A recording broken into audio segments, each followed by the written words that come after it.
जय हिंद दोस्तों, स्वागत है आपको चल पे की बड़ी खबर के साथ एक बार फिर के सामने मौजूद जहां पर चलेंगे। सबसे पहले और बड़ी अपडेट में आपको बताएंगे दोस्तों, जैसे ही छत्तीसगढ़ के ओपिनियन पोल के अंदर कांग्रेस पार्टी के नेता भूपेश बघेल की वापसी के संकेत दिए गए, वैसे ही जगह जगह 40 जगह ईडी ने छापेमारी की है। बताएंगे आपको भूपेश बघेल की ओर से थैंक यू क्यों कहा गया है दोस्तों। साथ साथ चंद्रयान 3 के चांद पर सॉफ्ट लैंडिंग करने के बाद कांग्रेस पार्टी के दफ्तर में जबरदस्त उत्साह देखने को मिला है। बताएंगे आपको किस तरीके का सेलिब्रेशन कांग्रेसी कार्यकर्ताओं ने किया है दोस्तों। वहीं पर देश के साइंटिस्टों को भी जगह जगह से मिल रही है बधाई। बताएंगे आपको क्या है पूरी अपडेट दोस्तों। इसी के साथ में जब साउथ अफ्रीका पहुंचे प्रधानमंत्री मोदी तो उनके स्वागत के लिए एक छोटा मोटा सा मंत्री भेजा गया, जिसके बाद एक नया विवाद खड़ा हो गया है। बताएंगे आपको प्रधानमंत्री मोदी के अपमान की बड़ी जानकारी साउथ अफ्रीका से सामने आ रही है। इसी के साथ में कर्नाटका के अंदर बीजेपी के गढ़ में कांग्रेस पार्टी ने दी है शिकस्त। 11 से ज्यादा जिला पंचायत के अपने प्रेसिडेंट बनाकर कांग्रेस पार्टी ने भेजा है दोस्तों। साथ एक और तेलंगाना के मुख्यमंत्री अपने प्रचार प्रसार के लिए निकले, दूसरी ओर उनके पार्टी के बड़े नेता ने बीआरएस पार्टी छोड़कर कांग्रेस पार्टी का दामन थाम लिया है दोस्तों। इसी के साथ में क्या हरियाणा के अंदर फिर से आपसी मतभेद बढ़ाने की कोशिश की जा रही है। वीएचपी की ओर से नई रैली निकालने का दावा किया गया है, लेकिन प्रशासन की ओर से मना किया जा रहा है। वहीं पर रॉबर्ट वाड्रा की ओर से दी गई है बड़ी जानकारी। बताएंगे आपको कौन उन्हें कह रहा है कि हमारी पार्टी में शामिल हो जाओ तो ईडी की कार्रवाई बंद कर देंगे। साथ साथ दोस्तों भारतीय जनता पार्टी के दो सहयोगी पार्टी एक दूसरे से ऐसे भिड़ गए कि बीजेपी को बिहार में अब भारी नुकसान होने वाला है। बताएंगे इसके बारे में भी अपडेट। और क्या प्रधानमंत्री मोदी और नितिन गडकरी के बीच में चल रहा है 36 का आंकड़ा। सोशल मीडिया पर वीडियो शेयर करते हुए लोगों ने उठाए हैं कई सारे सवाल। एक एक करके चलेंगे, सभी बड़ी अपडेट की तरफ सारी बड़ी जानकारी आप तक पहुंचाएंगे। लेकिन उससे पहले अगर आप भी मानते हैं कि छत्तीसगढ़ के अंदर कांग्रेस पार्टी की प्रचंड बहुमत की सरकार बनने के संकेत के बाद ही ईडी की छापेमारी की जा रही है ताकि डर बनाया जाए, तो इस वीडियो को लाइक करके लाल बटन दबाकर चैनल को सब्सक्राइब करके बेल आइकन दबाकर कमेंट बॉक्स में जय हिंद जय भारत जरूर लिखेगा दोस्तों। चलते हैं सबसे पहले और बड़ी अपडेट की तरफ, जहां पर छत्तीसगढ़ में केंद्रीय प्रवर्तन निदेशालय की छापेमारी जगह जगह देखने को मिली। 40 से ज्यादा जगह पर यह छापेमारी की गई। बड़ी बात यह है कि मुख्यमंत्री भूपेश बघेल के राजनीतिक सलाहकार विनोद वर्मा और ओएसडी के ठिकाने पर छापेमारी की गई। विनोद वर्मा के देवेंद्र नगर निवास पर, ओएसडी मनीष बंछौर के और ओएसडी आशीष वर्मा और उनके करीबियों के घर पर छापेमारी की गई। जिसके बाद मुख्यमंत्री ने इस पर अपनी प्रतिक्रिया देते हुए कहा कि मेरा जन्मदिन है, शायद जन्मदिन का तोहफा गृह मंत्री अमित शाह और प्रधानमंत्री मोदी ने मुझे दिया है, इसीलिए मैं उनका धन्यवाद करना चाहता हूँ। कुल मिलाकर तंज भरे लहजे में छत्तीसगढ़ के मुख्यमंत्री ने यह बात कही है। कुल मिलाकर दोस्तों ईडी के डायरेक्टर का कार्यकाल बढ़ाए जाने के बाद इंडिया गठबंधन के लोगों ने कहा था कि विपक्षी सरकारों को कमजोर करने के लिए और उनकी इमेज खराब करने के लिए छापेमारी जबरदस्त तरीके से कराई जाएगी, और ऐसा ही हो रहा है। आप लोग की इस पर जो भी राय हो लिखकर जरूर बताएगा। साथ साथ भारत की स्पेस एजेंसी इसरो ने नया कीर्तिमान रचा है। चंद्रयान 3 मिशन पूरी तरीके से सफल हो गया है दोस्तों। चांद पर साउथ पोल में उतरने वाला भारत पहला देश बन गया है। और इसके बाद राहुल गांधी की ओर से प्रतिक्रिया देते हुए इसरो के साइंटिस्टों को कांग्रेचुलेट किया गया है। आपको बता दें कि राहुल गांधी ने लिखा कि 1962 से लेकर आज तक भारत का स्पेस प्रोग्राम लगातार आगे बढ़ता जा रहा है। भारत लगातार इतिहास रचता जा रहा है। 1962 से विक्रम साराभाई और जवाहरलाल नेहरू ने जो सपना देखा था वो धीरे धीरे पूरा होता जा रहा है। हमारे देश के नए लोगों ने स्पेस के क्षेत्र में बेहतरीन काम करके दिखाया है। दरअसल दोस्तों इसी तरीके से सारे बड़े नेताओं ने और दुनिया भर की एजेंसियों ने भारत को कांग्रेचुलेट किया है, बधाई दी है। लेकिन प्रधानमंत्री मोदी को लेकर मीडिया एक अलग तरीके का छवि निर्माण करने में जुट गया। आपको बता दें कि मीडिया में प्रधानमंत्री मोदी की तस्वीर बड़ी बड़ी लगाई गई, जिसके बाद सवाल खड़ा हो गया कि साइंटिस्टों की तस्वीर क्यों नहीं लगाई गई। आखिर प्रधानमंत्री का इसमें क्या रोल है। दिन रात की मेहनत साइंटिस्टों की है, उन्हीं की तस्वीर लगाई जानी चाहिए। लेकिन प्रधानमंत्री का ऐसा लग रहा था कि मीडिया के अंदर प्रचार चल रहा है और चंद्रयान 3 को लेकर पूरी तरीके से कैंपेन चलाया जा रहा है। आपको बता दें कि प्रधानमंत्री मोदी की छवि हर जगह देखने को मिली, लेकिन असली हकीकत यह है कि देश के दो बड़े साइंटिस्टों को इसका श्रेय जाना चाहिए। पहले इसरो के पूर्व चीफ के सिवन और दूसरा एस सोमनाथ को, जो वर्तमान में इसरो के चीफ है। इन दोनों की तस्वीरें हैं दोस्तों। आप लोगों का क्या मानना है कि प्रधानमंत्री की तस्वीर लगाई जानी चाहिए थी या फिर के सिवन और सोमनाथ जी की फोटो लगाई जानी चाहिए थी? आप लोग कमेंट बॉक्स में अपनी राय जरूर लिखकर बताइएगा और इसरो को कांग्रेचुलेट जरूर कीजिएगा दोस्तों। वहीं पर जैसे ही ये खबर सामने आई कि इसरो ने अपने मिशन को पूरा कर लिया है, कांग्रेस पार्टी के दफ्तर में जश्न का माहौल देखने को मिला। कांग्रेसी कार्यकर्ता बड़ी संख्या में इकट्ठा होकर पटाखे चलाने लगे और भारत माता की जय के नारे भी लगाने लगे। इसके बाद दोस्तों कांग्रेस मुख्यालय पर जिस तरीके का जश्न का माहौल था, सोशल मीडिया पर कई सारे वीडियो देखे जा सकते हैं। इसमें जवाहरलाल नेहरू की तस्वीरें अपने हाथ में लेकर कांग्रेसी कार्यकर्ता जश्न मनाते हुए नजर आए हैं। आपको बता दें कि जवाहरलाल नेहरू ने ही भारत के अंदर ऐसी ऐसी संस्थानों का निर्माण किया है जो भारत को आज गर्व महसूस करने का मौका देते हैं, चाहे एम्स हो या फिर IIT IIM हो या फिर इसरो जैसी संस्थानें हो। आप लोग कमेंट बॉक्स में अपनी राय जो लिख कर बताइएगा दोस्तों। साथ साथ साउथ अफ्रीका के अंदर ब्रिक्स संगठन की बैठक चल रही है, जिसमें ब्राजील, रसिया, इंडिया, चाइना और साउथ अफ्रीका है। इसी ब्रिक्स की बैठक के लिए प्रधानमंत्री मोदी साउथ अफ्रीका पहुंचे हैं दोस्तों। बड़ी जानकारी ये सामने आ रही है कि डेली मावरिक नाम के न्यूज में ये रिपोर्ट किया गया है कि साउथ अफ्रीका की सरकार की ओर से प्रधानमंत्री नरेंद्र मोदी को स्वागत करने के लिए एक लो रैंक का मिनिस्टर भेजा गया था, जबकि चाइना के प्रेसिडेंट शी जिनपिंग के स्वागत के लिए साउथ अफ्रीका के प्रेसिडेंट रामफोसा खुद मौजूद थे। जिसके बाद दोस्तों आर्टिकल में दावा किया गया है कि प्रधानमंत्री मोदी एयरक्राफ्ट यानी हवाई जहाज से उतरने से मना कर दिए और कई देर के बाद जब साउथ अफ्रीका की सरकार पर दबाव बना तो डेप्टी प्रेसिडेंट पॉल मार्टिले को भेजा गया। आपको बता दें कि डेली मावरिक साउथ अफ्रीका का एक अखबार है जिसकी रिपोर्ट में यह दावा किया गया है दोस्तों। और ऐसे में सवाल ये खड़ा होता है कि भारत सरकार की ओर से इस रिपोर्ट का खंडन नहीं किया गया है तो इसको सच माना जा सकता है, और अगर ये सच है तो पूरी तरीके से प्रधानमंत्री मोदी का अपमान है। यानी बीजेपी के लोग विश्व गुरु बताकर बड़ी बड़ी बातें करते हैं, लेकिन हकीकत यह है कि प्रधानमंत्री मोदी का खुलेआम अपमान किया गया है। दोस्तों आप लोगों की जो भी राय हो लिखकर जरूर बताएगा। क्या बीजेपी सरकार की विदेश नीति को आप 10 में से कितने नंबर देना चाहेंगे? कमेंट बॉक्स में लिखकर जरूर बताएगा। और किस तरीके से बीजेपी के लोग दावा करते हैं उसमें कितनी हकीकत है लिखकर जरूर बताएगा। ऐसे ही रसिया और यूक्रेन युद्ध को लेकर अमित शाह ने पार्लियामेंट के अंदर दावा कर दिया था कि मोदी जी के कहने पर रूस ने युद्ध को रोक दिया था। हालांकि विदेश मंत्रालय के प्रवक्ता ने इसका खंडन किया था। आप लोगों की जो भी राय हो लिखेगा जरूर दोस्तों। साथ साथ कर्नाटका के कोडागू में कांग्रेस पार्टी ने बीजेपी के इलाके के अंदर भाजपा को जबरदस्त शिकस्त दी है। कांग्रेस पार्टी ने 11 जिला पंचायत के प्रेसिडेंट और वाइस प्रेसिडेंट का चुनाव जीता है। भारतीय जनता पार्टी का ये बेसन बताया जाता है यानी गढ़ बताया जाता है, जिसमें कांग्रेस पार्टी ने जबरदस्त जीत हासिल की है। बड़ी बात यह है कि 11 जिला पंचायत जीतने लायक कांग्रेस पार्टी के पास मेंबर भी नहीं थे, लेकिन सियासी तिकड़म का इस्तेमाल करते हुए बीजेपी को उसी के रणनीति में शिकस्त दी गई है। साथ साथ तेलंगाना के मुख्यमंत्री केसीआर अपनी यात्रा करने के लिए निकल गए। तेलंगाना विधानसभा चुनाव 2023 की तारीखों की घोषणा अभी तक नहीं हुई है, लेकिन राज्य के अंदर बीआरएस पार्टी को सरकार जाने का खतरा नजर आ रहा है। ऐसे में बीआरएस के अध्यक्ष और मुख्यमंत्री के चंद्रशेखर राव मेडक के आगामी तेलंगाना विधानसभा चुनाव के मद्देनजर चुनावी यात्रा में निकल गए हैं। बड़ी बात यह है कि उनकी यात्रा से पहले कांग्रेस पार्टी ने बीआरएस को तगड़ा झटका दिया है। खानपुर से बीआरएस के विधायक रेखा नायक के पति श्याम नायक ने कांग्रेस पार्टी की सदस्यता ले ली है। रेवंत रेड्डी के नेतृत्व में उन्होंने पार्टी ज्वाइन की है। दोस्तों बड़ी बात यह है कि केसीआर यात्रा निकालने से पहले अपने पार्टी के लोगों को ही नहीं रोक पा रहे हैं। साथ साथ दोस्तों हरियाणा के नूह में एक बार फिर से क्या विवाद खड़ा करने की कोशिश की जा रही है। ब्रजमंडल यात्रा निकालने को लेकर चर्चाएं जोरों पर है। नूह प्रशासन ने इस पर विराम लगा दिया है। नूह प्रशासन ने विश्व हिंदू परिषद की ब्रजमंडल जल अभिषेक यात्रा को अनुमति देने से इंकार कर दिया है, जो 28 अगस्त को होने वाली थी। नूह के उपायुक्त धीरेन्द्र ने जानकारी दी है कि IANS ने बताया कि विहिप की यात्रा की अनुमति नहीं दी गई है। ऐसा इसलिए क्योंकि दिल्ली के अंदर G20 की बैठक होने वाली है। 3 सितंबर से ये बैठक होने वाली है और किसी तरीके का कोई डिस्टरबेंस दिल्ली या फिर आसपास के इलाके में प्रशासन नहीं चाहता है, लेकिन इसके बावजूद VHP की ओर से यात्रा निकालने की बातें कही जा रही है। आप लोग की जो भी राय हो लिखकर जरूर बताएगा। साथ साथ राजस्थान के पूर्व उप मुख्यमंत्री सचिन पायलट बोले, कहा राजस्थान में बीजेपी के जिन नेताओं ने शपथ के लिए कपड़े सिलवा रखे हैं उन्हें पहनने का मौका एक बार फिर से नहीं मिलेगा। उनका सपना सपना ही रह जाएगा। साथ साथ उत्तर प्रदेश में योगी सरकार के मंत्री खुद को किसी राजा से कम नहीं समझते हैं। उनकी ठाठ देखकर ऐसा ही लगता है जनता की सेवा करने की जगह जनता से ही सेवा करवा रहे हैं। जो तस्वीरें इन दिनों सोशल मीडिया पर वायरल है उसमें देखा जा सकता है कि योगी सरकार के मंत्री संजय निषाद अपने कुछ सहयोगियों से अपने कार्यकर्ताओं से अपना पैर दबा रहे हैं। कांग्रेस पार्टी ने इन्हीं तस्वीरों को शेयर करते हुए लिखा कि पहचान तो रहे ही होंगे आप लोग, मंत्री संजय निषाद जी हैं। कार्यकर्ताओं से पांव दबाकर फोटो शूट करा रहे हैं। ये आए थे निषादों का भला करने के लिए, मगर सतह की हवा ऐसी लगी कि इनकी आंख का सारा पानी सूख गया है। अपने आप को निषादों का भगवान भी बता चुके हैं बीजेपी के ये मंत्री। और उससे बड़ी बात यह है दोस्तों कि अपनी आरती भी करवाते हैं। समाज के अंदर अपने आप को भगवान की तरफ प्रोजेक्ट करने की कोशिश करते हैं। सशक्त कर्नाटका के अंदर कांग्रेस पार्टी सरकार ने एक ऐसा फैसला लिया है जिसके बाद बीजेपी IT सेल के हेड समेत भाजपा के बड़े बड़े नेताओं की मुश्किलें बढ़ने वाली है। दोस्तों कर्नाटका की सरकार ने फैक्ट चेकिंग यूनिट का स्थापना करने की बात कही है, जो एकदम से जल्दी AI का इस्तेमाल करके फैक्ट चेक कर लेगा और इसके बाद ये तय किया जाएगा कि जो लोग फेक न्यूज फैला रहे हैं, गलत जानकारियां दे रहे हैं, उनके खिलाफ तत्काल कार्रवाई की जाए। 24 घंटे 7 दिन ये हेल्पलाइन नंबर जारी रहेगा जहां पर लोग अपनी शिकायत भी कर सकते हैं। कांग्रेस पार्टी की सरकार फेक न्यूज के खिलाफ एक बड़ी लड़ाई लड़ने की तैयारी में है, जिससे बीजेपी के नेताओं को नुकसान होना पूरी तरीके से तय है। साथ साथ दोस्तों रॉबर्ट वाड्रा ने बड़ा दावा किया। उन्होंने कहा कि मुझे एक पार्टी में शामिल होने का ऑफर मिला। उन्होंने कहा कि शामिल हो जाओगे तो हम आपके ऊपर लग रहे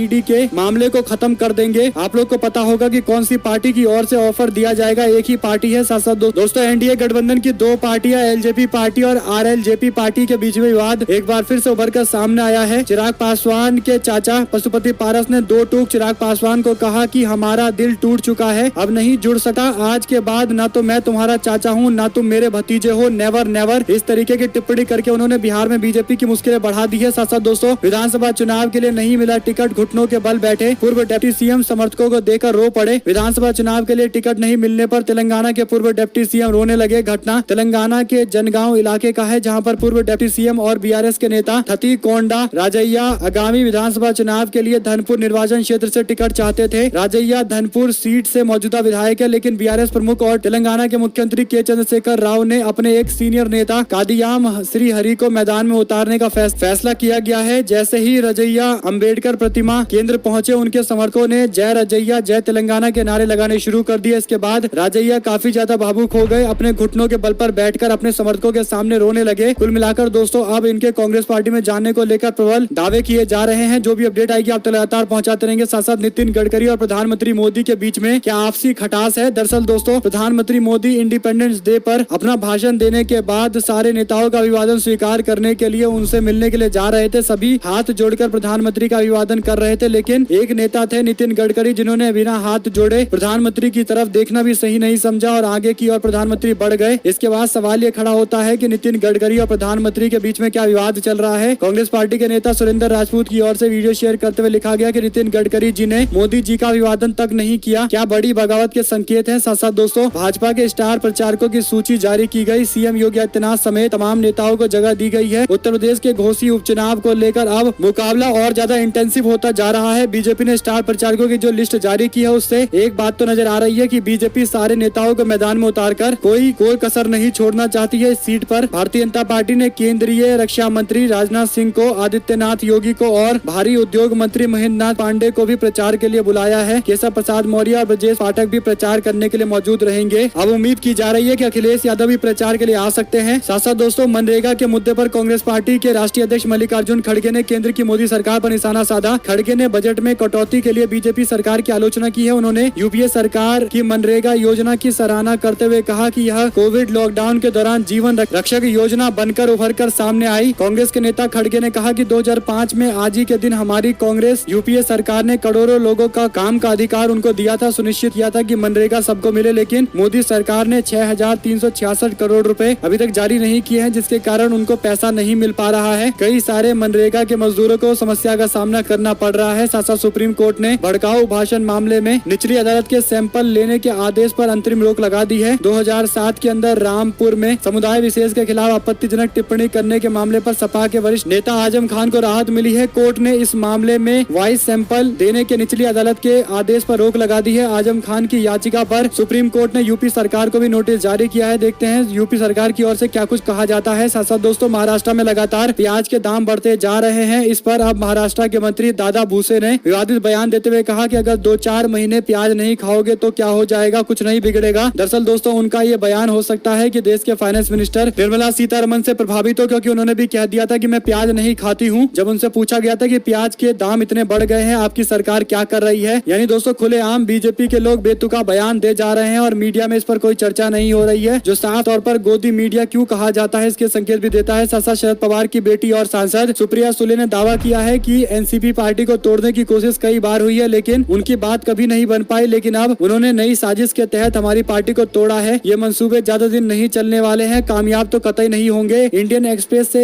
इंटरव्यू के दौरान सुप्रिया सुले ने कहा कि बीजेपी ने पहले भी 2 बार एनसीपी पार्टी को तोड़ने की कोशिश की थी, वो कामयाब नहीं हो सके, तो उन्होंने तीसरी बार ऐसा किया। इस बार उनका तीर निशाने पर जरूर लगा है, लेकिन इससे फायदा उनको होने वाला है नहीं। महाराष्ट्र की जनता बीजेपी के खिलाफ लड़ाई लड़ने के लिए तैयार है। वही दोस्तों उड़ीसा को लेकर एक संकेत मिल रहे हैं कि जल्द चुनाव कराए जा सकते हैं, यानी लोकसभा चुनाव से उड़ीसा को हटाकर विधानसभा का अलग चुनाव कराया जा सकता है। मुख्यमंत्री नवीन पटनायक ये फैसला ले सकते हैं, ऐसे संकेत मिल रहे हैं। तो अब बीजेपी के एमपी प्रताप सारंगी ने अमित शाह से मुलाकात की है, उनके घर पर जाकर डिटेल में जानकारी ली है और बताया है कि कुछ संकेत मिल रहे हैं कि उड़ीसा में पहले चुनाव हो सकते हैं। साथ साथ दोस्तों बीजेपी के suspended MLA tiger Raja Singh को अमित शाह ने अपने घर पर बुलाया, दोनों के बीच में बातचीत हुई है। इसके बाद कहा जा रहा है कि एक बार फिर से बीजेपी में वापसी होगी टाइगर राजा सिंह की। इस पर आप लोग की जो भी राय हो दोस्तों लिखकर जरूर बताएगा। साथ साथ भूपेश बघेल सरकार के मॉडल के तहत जनता को क्या क्या राहत मिली है, लोगों ने इसकी जानकारी दी है। इसमें पुरानी पेंशन स्कीम को लागू किया गया है, स्कूलों को मॉडर्न बनाया गया है, राजीव गांधी न्याय स्कीम को लागू किया गया है, 2500 रुपए एमएसपी चावल के लिए मिल रहे हैं और गोबर भी खरीदा जा रहा है, उससे